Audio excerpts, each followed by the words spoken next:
Acts 12 is a story of chains breaking, doors opening, and God showing up in the middle of impossible situations.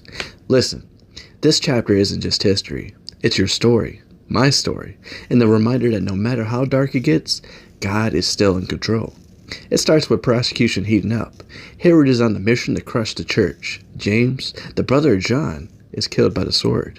And when Herod sees how much it pleases the people, he locks Peter up. This isn't a slap on the wrist. Herod assigns 16 guards to make sure Peter doesn't escape. Peter is chained between two soldiers behind locked doors, with no way out.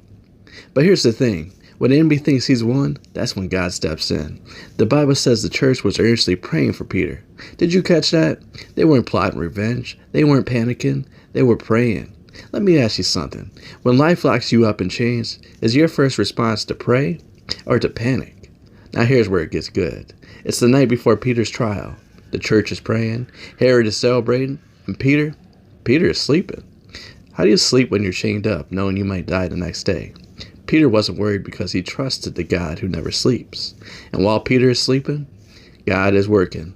Suddenly an angel of the Lord appears, and a light fills the cell. The angel strikes Peter on the side because, let's be honest, Peter was that deep in his peace. And he says, "Quick, get up." And here's the miracle.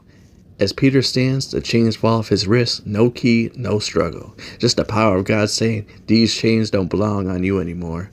The angel tells Peter, put on your clothes and sandals, wrap your cloth around you, and follow me.